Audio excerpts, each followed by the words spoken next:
el clave, el clavicordio, el chémbalo, ¿no? Eso es lo que estamos escuchando.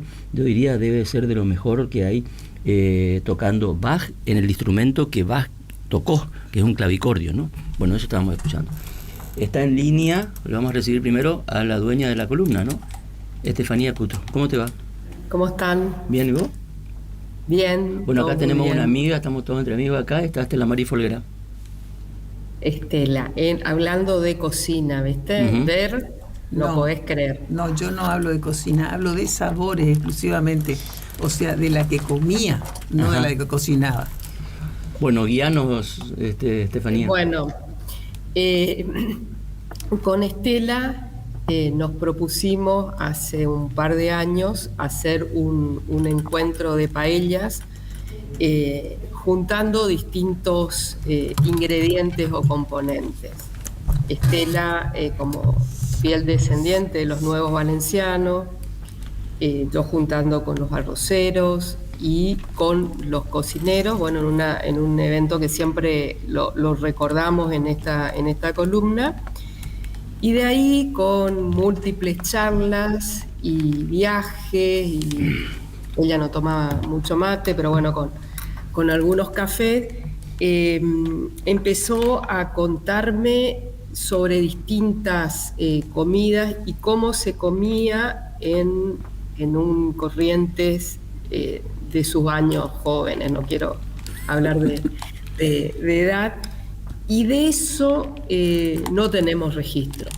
Sí, yo tengo un trabajo de un registro, haciendo un registro, mi trabajo que fue la edición la revisión del libro de Aurelio de la cocina rural, pero no de la cocina urbana. Y en eso empezó a hacer un trabajo muy interesante Estela, en varios, que bueno, me gustaría que nos cuente. Tiene que ver con la cocina de su casa, pero también con el mercado, cuál era los negocios, cómo se salía a comer. Bueno, me parece un material muy, muy interesante.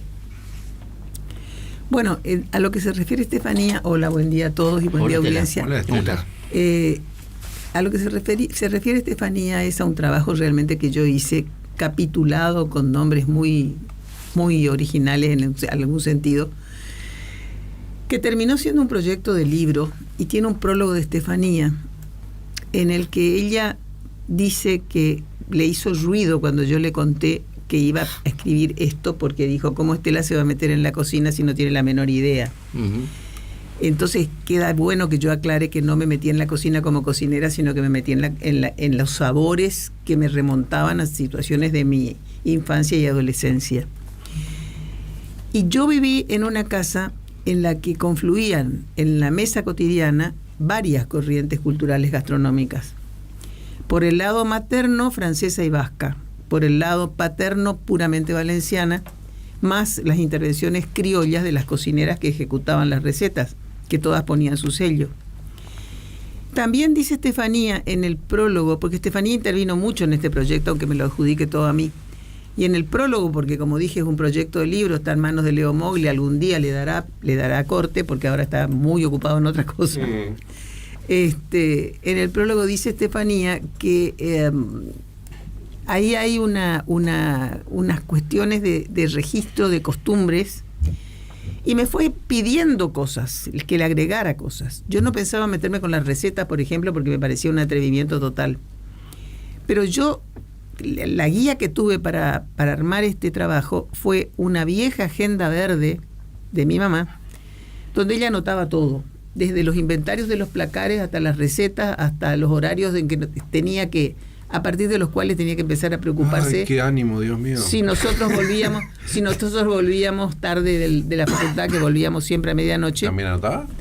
Los horarios de llegada de los distintos barcos que podíamos tomar para saber desde qué hora tenía que empezar a preocuparse. Eso también lo encontré entre las recetas. ¿Y tenía razones para preocuparse? Solo voy a hacer ese paréntesis. ¿Tenía razones para preocuparse? Y algunas veces sí había razones para preocuparse. Pero no por el barco. Sí, por el barco. No por otras razones, no, porque nosotros estábamos muy bien criadas. estábamos muy bien criadas, así que por otras razones no. Y no siempre sospecha sobre mí porque no hay motivos. Da. A pesar de que yo conseguí novio en el Vaporcito, porque no tenía tiempo, era muy común, no, pero que por según otra parte cuenta la leyenda, que a veces no había que desviarse porque en el mismo vapor. Es que nosotros, los que cruzábamos para distintas carreras, pasábamos 4 horas de viaje, entre ida y vuelta. Entonces, si no lo conseguías en medio del río, no tenías tiempo de buscarlo en otro lado. Ya está. Así que tenía que ser en el medio del río. Sobre eso escribió Cristina Iglesias. Exactamente. Ser gente del río. Sí. Éramos gente del río nosotros.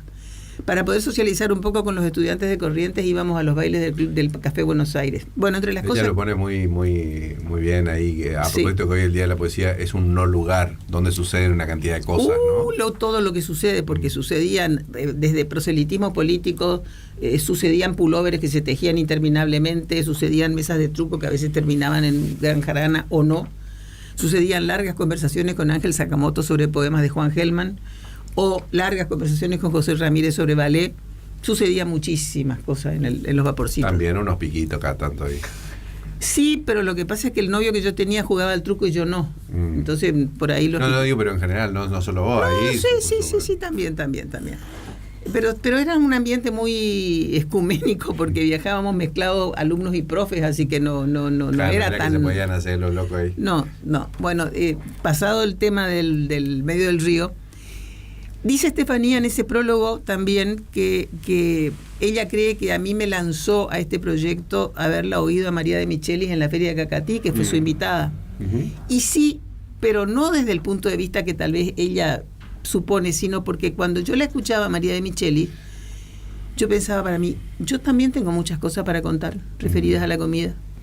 Porque en mi casa, por ejemplo, en casa de mi abuela, el proceso de cocinar, más que el producto final, que era el sabor que nosotros esperábamos, pero el proceso de cocinar.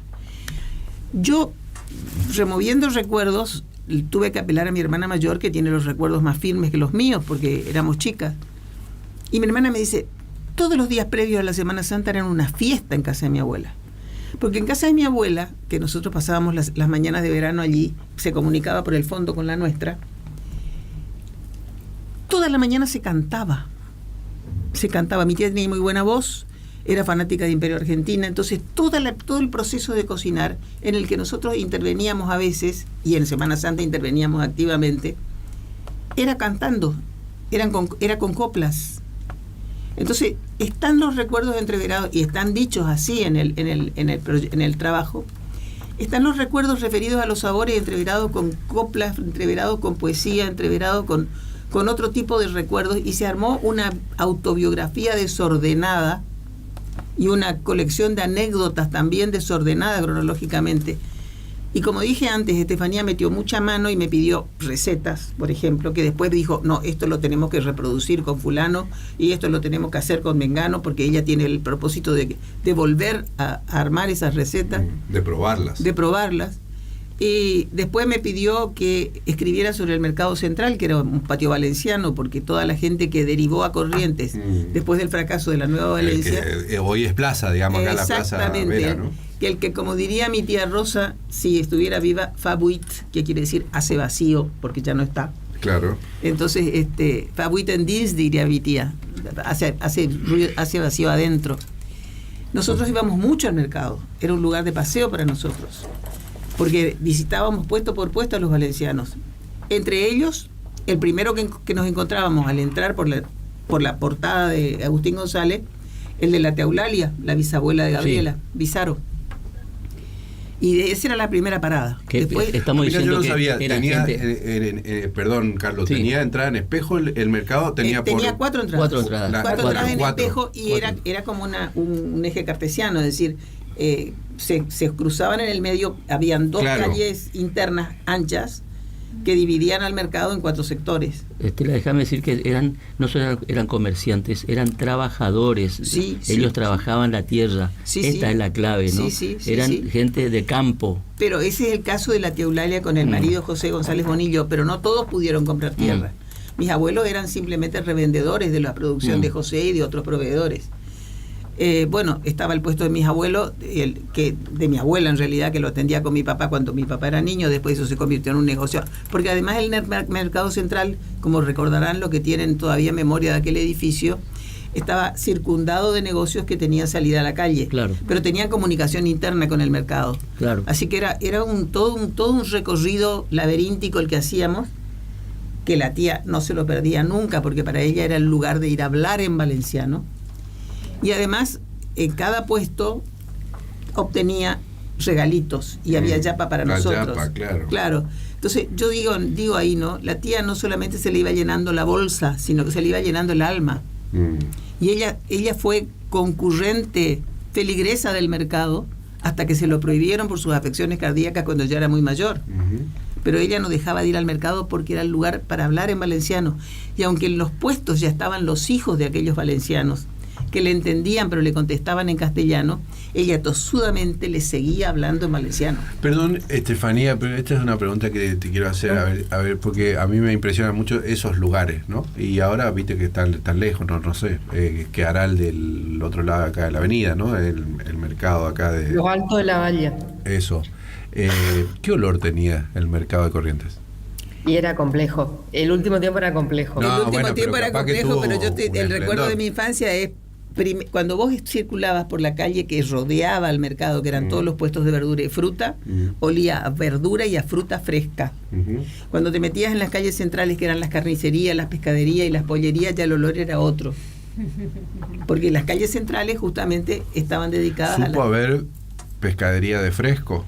No, sí, había el alemán. Bueno, pero más. Sí, la pescadería del alemán. Pero el alemán, bueno, yo te hablo de la última época. En la última época del alemán, porque la primera época del alemán era pescado que él mismo desecaba. Tenía un secadero de pescado en la isla. Sí. Y yo señalo enfrente como si estuviéramos en la bueno, costanera. pues sí, estamos más o menos enfrente. Sí, estamos enfrente. Estela, volvamos a los sabores. ¿Cuáles eran esos sabores? ¿Cómo eran esos sabores? Si se pueden describir. Y bueno, eran, por ejemplo, las frutas sabían a golosina. Y no estaban maquilladas, o sea que las podíamos comer al pie del puesto, porque no tenían químicos. Entonces, cuando nos convidaban, podíamos comer ahí lo que nos convidaban. Y sabían a golosina, tenían sabor. El tomate tenía sabor. El tomate tenía sabor, no sabía a pepino o a melón verde o a cualquier otra cosa como sabe ahora. No, tenía sabor, era dulzón, hacía una buena mezcla con la sal, era otra cosa. ¿Y la comida en tu casa cómo era? Que yo descubrí leyendo el libro de Estela, que es, ella, por ejemplo, cuenta del Hotel Buenos Aires en su infancia y que se comían ostras. Entonces te encontrás con una Corrientes muy cosmopolita, porque hoy, ¿dónde conseguimos ostras? Alguna vez que hay en lo de Marta Bianchetti, pero no es algo común. Y eso fue en ¿qué? En los años 40, 50.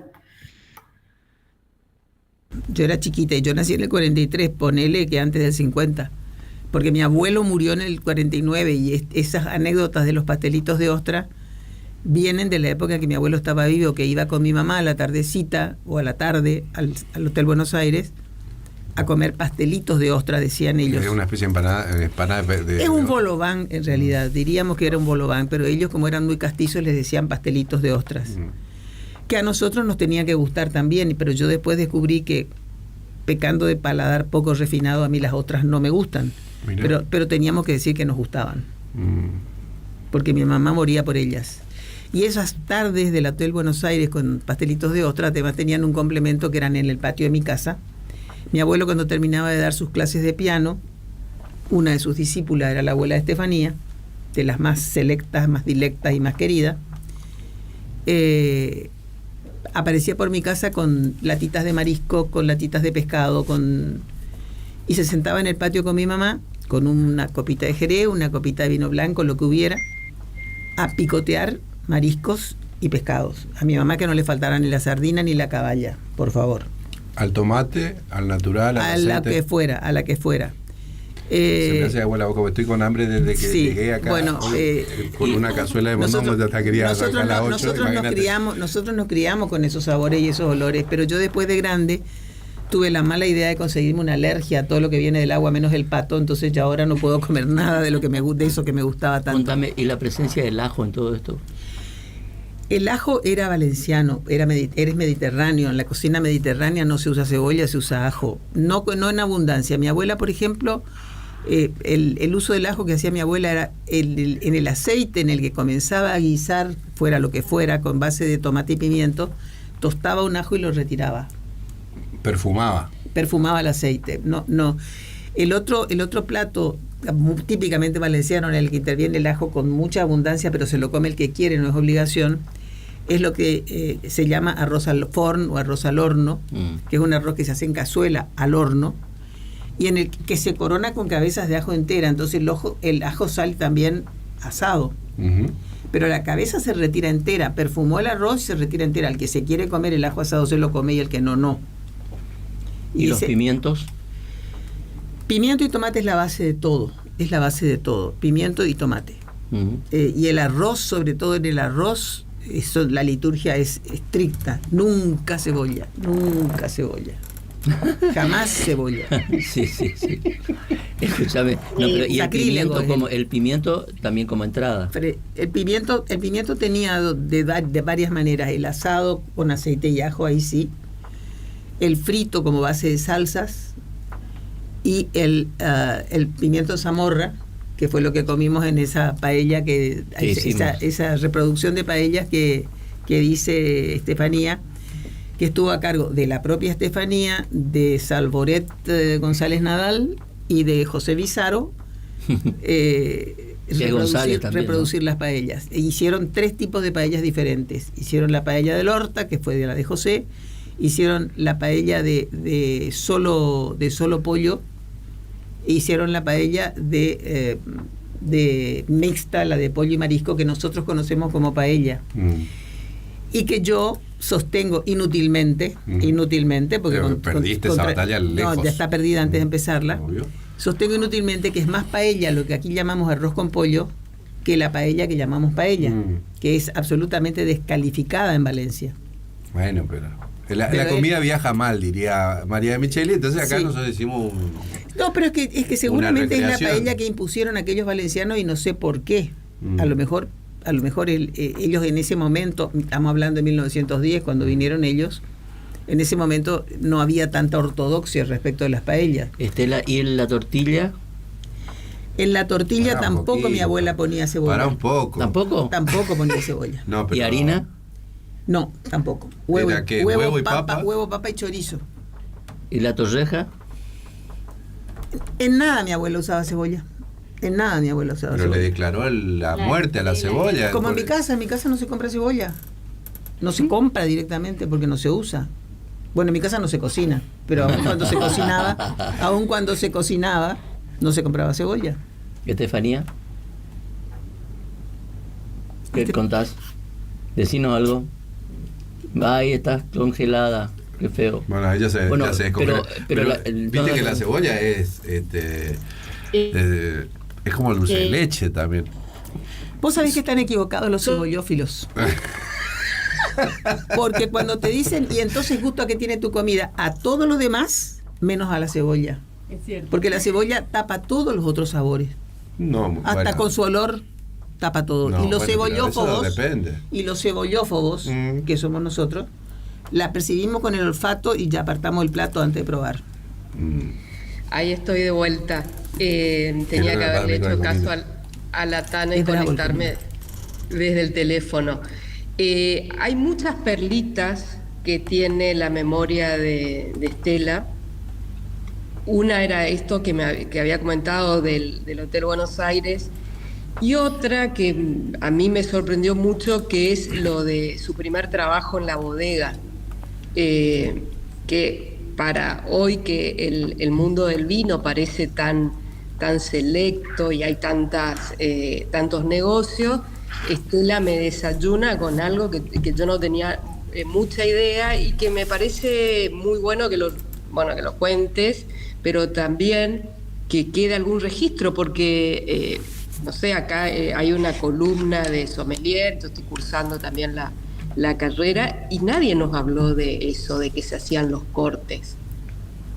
acá. Sí, nosotros, sabido es, no estoy por descubrir la pólvora, que no tenemos suelo para la viticultura. Pero sí hubo empresarios que arriesgaron a tener bodegas de vino de corte. Y mi primer trabajo profesional fue en la bodega de Belcastro, que hacía vino de corte. Y el vino de corte, convivía con la bodega de Belcastro una bodega que era de la familia La Sala, que estaba frente a la Escuela Normal por la calle Mendoza. La de Belcastro estaba en la calle Irigoyen al 300, entre Misiones y Entre Ríos, entre Misiones y Chaco, donde después se instaló la papelera. Eso era la bodega de Belcastro. Incluso la salida por Misiones era la salida, el despacho de camiones de la bodega. Era todo un proceso muy complejo el que se hacía allí. Había un enólogo, el señor Fusco, que es era el abuelo de la directora de la Orquesta Sinfónica de la provincia.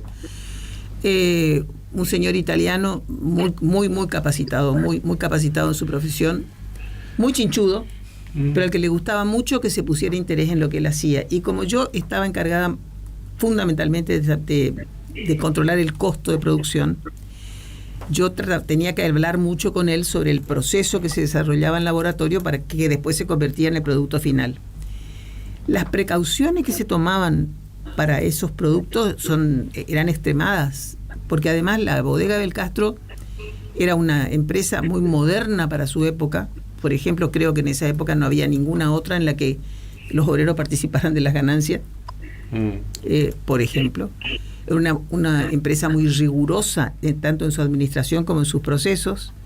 Pero además, la manipulación del vino destinado a corte tenía un rigor muy especial, controlado por el Instituto Nacional de Vitivinicultura. De manera que había habían tiempos para el manejo del vino, no era una cosa inmediata. Y siempre se compraban a las mismas bodegas los mismos tipos, porque era la única manera de sostener el sabor que se le daba al producto final. Bueno, está desarrollado en un capítulo que se llama Mi relación con los vinos de corte. Bueno, podemos hacer una serie de programas por capítulo, ¿no? Estefanía. Sí, podemos hacer una serie. Suena, no son muchos años, si uno viera a lo largo de la historia, y cómo cambió donde nos aprovisionamos de las cosas. El mercado, yo cuando vine a vivir a Corrientes en el año 91, seguía siendo un lugar donde la gente iba a aprovisionarse de las cosas. Bueno, extendiéndose un poco más allá en el tiempo, resulta medio difícil imaginarse vinos de corte, un mercado donde uno iba a buscar a distintos negocios y no un supermercado donde hoy tenemos todo, donde todo mucho más globalizado y impersonalizado. A mí creo que una de las cosas que me gusta escucharla a Estela y leerla es porque siento que es un pasado, pero también puede ser un futuro. Esto de los mercados, hay una tendencia mundial, así como fue una tendencia mundial la que hizo que muchos mercados se transformen en shoppings, como el caso del Espineto, el Abasto. Después vino una corriente en reacondicionar esos mercados y una movida que vino, bueno, para los que por ahí tuvimos la oportunidad de viajar a Europa, conocer esos mercados que parecen boutiques y hay uno puede comer, tomarse una copa de vino en un lugar espectacular. Anda a decirle a un inglés que va a cerrar Harrods, o anda a decirle a un catalán que va a cerrar la boquería. La boquería, dice claro. Que no quiere. Bueno, Buenos Aires estuvo manifestándose y tiene algunos mercados, el mercado de Belgrano, el mercado de Caballito, el mercado de San Telmo, con una revalorización de eso. O sea, mirá, voy a citar 2 veces en el día a Salta. Mirá, Salta tiene su propio mercado que se reacondicionó y qué sé yo, donde se puede comprar ropa, donde se puede hacer shopping, pero donde tienen los puestos de las especias, donde está la comida y con los olores así de un mercado, digamos. Yo voy a hablar del Mercat Central de Valencia. un edificio modernista que parece una catedral de Bello, bellísimo edificio, en el que las puesteras hacen un concurso anual del delantal más blanco. Claro. O sea que la obsesión por la limpieza que mi abuela también tenía del valenciano es realmente de tratar. Bueno, Estela, a mí gracias. me gusta quedarme con eso, ¿no? Es Sí. un pasado, pero también es un futuro deseable. Gracias, Estefanía. Nos vemos el viernes. Gracias, Nos Estefa. vemos. Un beso Estela grande. Maris, gracias. A ustedes. Estela Maris Folguera pasó por acá, nosotros nos vamos a una pausa y venimos dentro de un ratito. Hoy es el cumpleaños de Miguel Abuelo, hay mucho para hablar de él. Murió muy joven, tenía 42 años apenas, era un gran talento. Sus primeros discos de la década del 70, Miguel Abuelo era prácticamente un folclorista, ¿no? En algunos acordes, unas cosas que hacía, y a él le gustaba cantar folclore, pero después se fue hacia otro lado, Singar Mulán.